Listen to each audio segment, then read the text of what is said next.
हैरत अंगेज दास्तान ये अजीबो-गरीब कारनामा अक्टूबर 1996 का है, जब भारत के इंदिरा गांधी इंटरनेशनल एयरपोर्ट से ब्रिटिश एयरवेज की एक फ्लाइट लंदन के लिए उड़ान भरती है। लगभग 6,500 किलोमीटर का सफर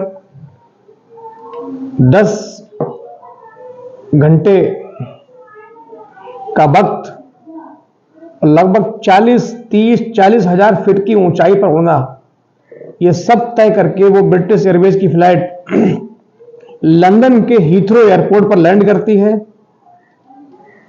जब लैंड करती है तो एयरपोर्ट के जो कर्मचारी हैं सबसे पहले लगेज यानी सामान उतारने के लिए उस हवाई जहाज के पास आते हैं, लेकिन वहां का नजारा देख करके उनकी आंखें फटी रह जाती हैं। उनको अचंभा होता है, हैरानी होती है ये देख करके कि पिछले हवाई जहाज के पिछले पहियों के पास एक इंसानी बॉडी पड़ी है, जो लगभग सर्दी की वजह से अकड़ सी गई है, लगभग जम सी गई है और लगभग मूर्छा में है, बेहोश सी है, लेकिन उससे कराहने की आवाजें आ रही हैं, कराह रही है।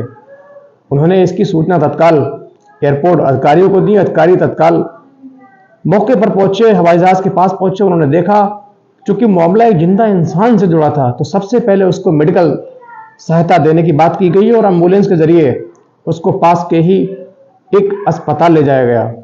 वहां डॉक्टरों की निगरानी में उसका इलाज शुरू किया गया और धीरे धीरे उसको होश आने लगा। और जब उसको होश आ गया ठीक ठाक, तो उसने सबसे पहले कहा, मेरा भाई कहाँ है, मेरा भाई कहाँ है। फिर डॉक्टर्स ने, एयरपोर्ट अथॉरिटी की टीम ने, लोकल पुलिस ने उससे जब पूछताछ की तो उसने पूरी सच्ची घटना जो बताई, और वो सुनने के बाद डॉक्टर्स हैरान थे कि ये व्यक्ति जिंदा कैसे बचा। और ये बात उस वक्त तमाम इंटरनेशनल मीडिया में छपी थी, तो पूरी दुनिया में एक हड़कंप सा मचा था कि ये कैसे हो सकता है, इस हालात से गुजरने के बाद एक इंसान जिंदा कैसे रह सकता है। अब आपको बताते हैं ये पूरी घटना। दरअसल ऑपरेशन ब्लू स्टार के बाद पंजाब के हालात लगातार सुधर रहे थे, सामान्य हो रहे थे। धीरे धीरे वहां से आतंकवाद की जो जड़ें हैं वो खत्म हो रही थी और लगभग 1995 आते आते हालात लगभग नॉर्मल हो गए थे। लेकिन फिर भी पुलिस की जांचें चल रही थी, पुलिस इन्वेस्टिगेशन कर रही थी। उसी दौरान पंजाब पुलिस को सूचना मिलती है कि पंजाब निवासी दो भाई, प्रदीप सैनी, विजय सैनी, प्रदीप सैनी जिनकी उम्र लगभग 23 वर्ष की थी और जो छोटा भाई विजय सैनी उसकी उम्र लगभग 19 वर्ष की थी। दोनों मोटर मैकेनिक थे, मोटर मैकेनिक का काम सीख रहे थे। लेकिन पंजाब पुलिस को सूचना मिलती है कि इनके कहीं ना कहीं आतंकवादियों से संबंध हैं, खालिस्तानी समर्थक हैं ये। तो उनको वक्त बेवक्त बुलाकर टॉर्चर किया जाता, उनसे पूछताछ की जाती। वो अपनी बेगुनाही का लगातार सबूत देते, उनके घर वाले उनकी बेगुनाही का लगातार सबूत देते, लेकिन पुलिस को यकीन नहीं होता क्योंकि कोई खास ठोस सबूत वो नहीं दे पा रहे थे। तो धीरे धीरे जब पुलिस की जांच से परेशान हुए तो उन्होंने एक प्लान बनाया। दोनों भाइयों ने सोचा, ऐसा करते हैं हम लोग यहाँ से भाग कर किसी तरह लंदन पहुंच जाएं, तो यहाँ का जो झमेला है इससे हम बच सकते हैं, यहाँ की मुसीबत से हम बच सकते हैं। ये सोचकर दोनों ने ये तय कर लिया, ये प्रण कर लिया कि उनको लंदन जाना है। क्योंकि पंजाब के हर दूसरे घर से व्यक्ति, एवरेज निकाला जाए तो हर दूसरे घर से एक या दो व्यक्ति विदेश में है, कनाडा है, ऑस्ट्रेलिया है, दुबई है, लंदन है, सब जगह वो लोग रहते हैं। तो वहां ये क्रेज बहुत ज्यादा है विदेश में जाने के लिए, काम करने के लिए। तो उनके कुछ रिश्तेदार जो थे लंदन में थे, तो उन्होंने लंदन जाने का प्लान बनाया। अब उनके पास ना तो वीजा ना पासपोर्ट, अब लंदन जाए कैसे, ये बहुत बड़ी समस्या। तो उसके लिए उन्होंने लोकल एक जो ब्रोकर था उसको तलाश किया। ब्रोकर ने उनसे कुछ पैसे भी लिए, उनसे कहा हम आपको हवाई जहाज में जहां लगेज शिफ्ट किया जाता है, जहां लगेज रखने की जो स्पेस है उसमें बैठाकर आपको चुपके से लंदन भेज देंगे। और उसके एवज में उस ब्रोकर ने उनसे कुछ पैसे भी लिए और उसके बाद लगातार टालता रहा, ये कहते रहे भेजिए, वो टालता रहा। इस बात को काफी वक्त हो गया। उसके बाद दोनों भाइयों ने सोचा कि अब इस तरीके से तो काम चलेगा नहीं, अब हमें खुद स्वयं अपने आप कुछ करना होगा। ये सोच के वो सीधे दिल्ली आ गए। ये सोचकर सीधे दिल्ली पहुंचे और कई दिनों तक हवाई जहाज की लैंडिंग, टेक ऑफ देखते रहे और लगभग 8 दिनों तक उन्होंने पूरे हवाई अड्डे की रेकी की, हवाई अड्डे के चारों ओर घूमते रहे। 8 से 10 दिन तक उन्होंने पूरे एयरपोर्ट के चक्कर लगाए, तमाम चीज़ें देखी, बाउंड्री देखी, कहाँ सिक्योरिटी गार्ड रहते हैं, कहाँ सिक्योरिटी टाइट है, कहाँ सिक्योरिटी हल्की है। क्योंकि उस वक्त 1996 में जो सिक्योरिटी थी वो इतनी टाइट नहीं थी जितनी टाइट अब रहती है। उस वक्त सिक्योरिटी के मामले में एयरपोर्ट पर उतने सुरक्षाकर्मी नहीं रहते थे हर जगह। आज की तरह पहले इतनी सिक्योरिटी नहीं थी। तो उन्होंने ये पता लगा लिया कि किस जगह पर गार्ड कम रहता है, दीवार नीची है, और हम किस जगह से दीवार क्रॉस करके एयरपोर्ट में हवाई जहाज तक पहुंच सकते हैं। चूंकि पढ़े लिखे थे तो दोनों ये भी पता करते रहे कि ब्रिटिश एयरवेज की जो फ्लाइट्स हैं वो कहाँ आके लैंड करती हैं और कहाँ से टेक ऑफ करती हैं, किस टर्मिनल से जाती हैं, ये सब पता करते रहे।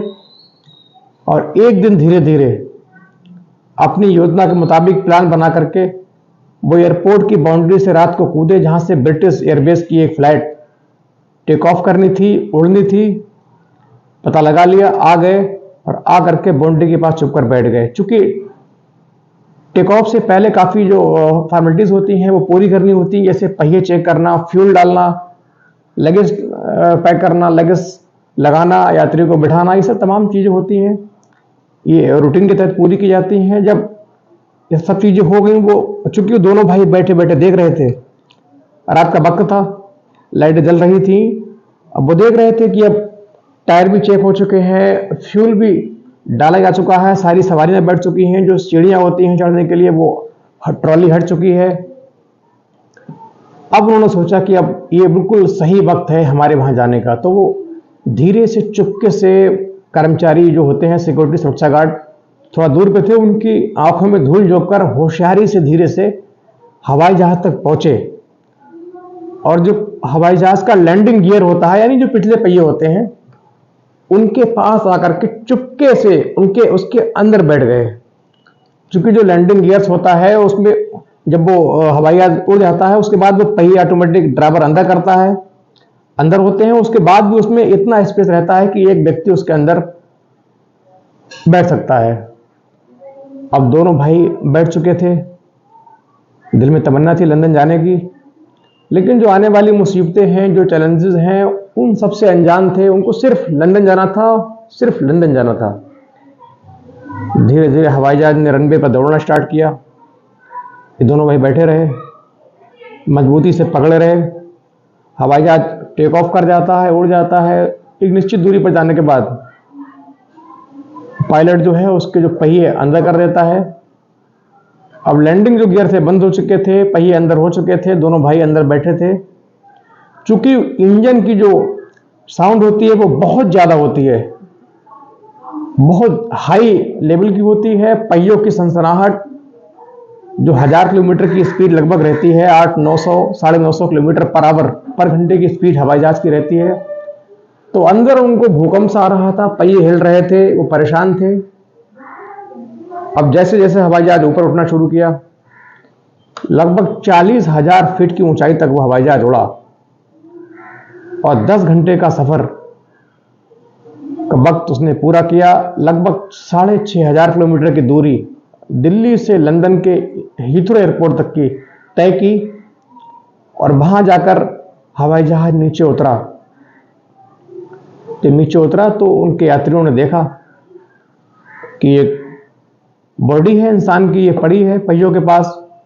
और जैसा पहले मैंने बताया आपको, वो लेकर के वहां पहुंचे, अस्पताल गए, फिर वो ठीक किया, उसको होश आया। फिर उसने पूरी कहानी बताई कि मैं और मेरा भाई दोनों लोग दिल्ली से चले थे और दोनों वहाँ पुलिस की जो इन्वेस्टिगेशन है जांच है उससे परेशान थे, इसलिए हम वहाँ से चले थे। हमारे पास वीज़ा पासपोर्ट थे नहीं, लिहाजा इस तरीके से आने का मन बनाया और वहाँ से हम चल दिए और यहाँ पहुँचे। लेकिन जब यहाँ हम आए, हमें होश आया तो मैंने अकेला पाया, चूँकि हम 2 लोग उड़े थे। अब चूँकि 2 लोगों वाली बात थी तो पुलिस को और जो एयरपोर्ट अधिकारी हैं उनको थोड़े सकते में आए कि एक व्यक्ति तो ये मिला लेकिन दूसरा कहाँ है।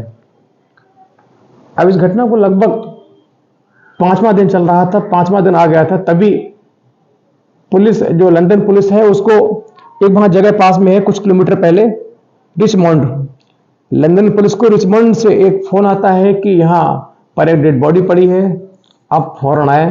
पुलिस वहां फौरन पहुंचती है, डेड बॉडी को उठाती है और पीएम यानी पोस्टमार्टम के लिए ले जाती है, उसका पोस्टमार्टम किया जाता है और जांच की जाती है। तब ये तथ्य बिंदु सामने आते हैं कि कुछ 5 दिन पहले जो ब्रिटिश एयरबेस की दिल्ली से लंदन वाली फ्लाइट यहाँ से निकली थी, जब वो लैंड कर रही थी, जब वो लगभग 3 से 4 हजार फीट की ऊंचाई पर थी, तो उसने अपने लैंडिंग गियर को ओपन कर दिया था, यानी पहिए खोल लिए थे। तभी एक बॉडी उसमें लैंडिंग गियर से निकल करके नीचे गिरी थी।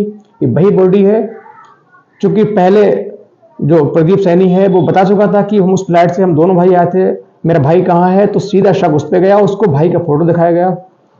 जब उसने भाई का फोटो देखा तो पहचान लिया। उसको बताया गया कि आपका भाई मर चुका है। तो वो बहुत रोया, बहुत परेशान हुआ और इस प्रकार उसके भाई का जो था वहीं अंतिम संस्कार किया गया। अब धीरे धीरे जो प्रदीप सैनी है ये ठीक हो रहा था, ठीक होने लगा था।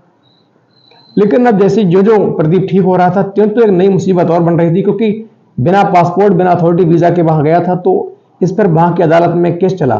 पुलिस ने कंप्लेंट दर्ज की और कोर्ट में केस चलता रहा और केस चलते चलते सन आ गई 2014 की, यानी 18 साल। 1996 की ये घटना है, 2014 आ गई, यानी पूरी 18 साल बाद ये घटना आ गई। उस वक्त कोर्ट में कई बार दलीलें भी दी प्रदीप सैनी ने कि मैं मजबूरी में आया, मैं अपनी जान बचाने के लिए यहाँ आया, मेरा कोई गलत मकसद नहीं था और लिहाजा मुझे एक मानवीयता के आधार पर, एक मानवता के आधार पर मानवीय रूप में मुझे यहाँ रहने दिया जाए, मुझे यहाँ की नागरिकता दी जाए, मुझे यहाँ की जो नेशनलिटी है, जो मुझे नागरिकता है यहाँ की प्रदान की जाए।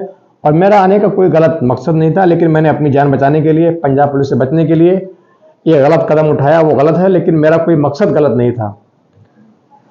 और 2014 को लंदन की जो कोर्ट थी उसने एक ऐतिहासिक फैसला सुनाया और इस फैसले में यह सुनाया गया, फैसला यह था कि चूंकि दोनों भाई पुलिस की परेशानी से, जो विवेचना थी, इन्वेस्टिगेशन थी, उससे परेशान थे, अपनी जांच से बचने के लिए, अपनी जान बचाने के लिए वहां से भागे थे, इनका कोई गलत मकसद नहीं पाया गया, लिहाजा इन पर कोई बहुत बड़ा केस नहीं बनता है। लेकिन इन्होंने जो काम किया है, जो बहादुरी दिखाई, वो पूरी दुनिया में चर्चा का केंद्र बन गई। इन्होंने जो बीड़ा उठाया, अपनी जान जोखिम में डाली, उसको देखते हुए इनको बिल्कुल बाइज्जत बरी किया जाता है और उनको लंदन की नागरिकता दी जाती है। अब ये यही रह सकते हैं, अपना काम हंसी खुशी कर सकते हैं। ये सुनते ही प्रदीप सैनी की आंखों में खुशी के आंसू आ गए। अपने भाई को याद किया और कहा, यदि अगर मेरा भाई जिंदा होता तो आज हम बहुत खुश होते, दोनों भाई जिंदा होते तो आज हमारी खुशी का कोई ठिकाना नहीं होता। इस प्रकार इस घटना का अंत हुआ और ये इत्तेफाक देखिए, कुदरत का करिश्मा देखिए कि जिस लंदन के हीथ्रो एयरपोर्ट पर प्रदीप सैनी एक लगभग मृत होने के रूप में, बॉडी सर्दी से लगभग अकड़ गई थी, मरने के करीब पहुंच चुकी थी, तब उस हालात में गिरा था उस एयरपोर्ट पर। और आज उसी एयरपोर्ट पर टैक्सी चला रहा है, एयरपोर्ट में जो खाने का सामान होता है उसकी डिलीवरी कर रहा है, उसको काम दिया गया, जिम्मेदारी से अपनी ड्यूटी पूरी कर रहा है और आज तक उस घटना को भूला नहीं है। प्रदीप सैनी कहते हैं कि जब भी मैं याद करता हूं उस घटना को तो मेरी रूह कांप जाती है। मुझे पूरी वो 10 घंटे का सफर, कुछ जो याद है वो बाकी कल्पना के रूप में याद करके मेरी रूह कांप जाती है, मेरी आत्मा शहर उठती है, शरीर कांप जाता है, रोंगटे खड़े हो जाते हैं। वो 8 घंटे 10 घंटे का सफर जो मौत का दूसरा नाम था, आज तक प्रदीप सैनी उसको भूले नहीं है। फिलहाल उनके 2 बेटे हैं, उन्होंने वहाँ शादी की है, वहीं हंसी खुशी अपना गुजारा कर रहे हैं। और लंदन में रहने वाला प्रत्येक भारतीय जब वहाँ जाता है, उनसे मिलता है, तो सबसे पहले यही पूछता है कि आप बचे कैसे। और इस सवाल का जवाब देते देते प्रदीप आज लगभग 48 साल के हो गए हैं और वहीं रह करके अपना जीवन यापन कर रहे हैं, गुजार रहे हैं, लंदन के नागरिक हैं, खुशी खुशी रह रहे हैं। आज के एपिसोड में इतना ही और अगले एपिसोड में जल्द हाजिर होंगे। चैनल को सब्सक्राइब करें, लाइक करें, शेयर करें, कमेंट करें।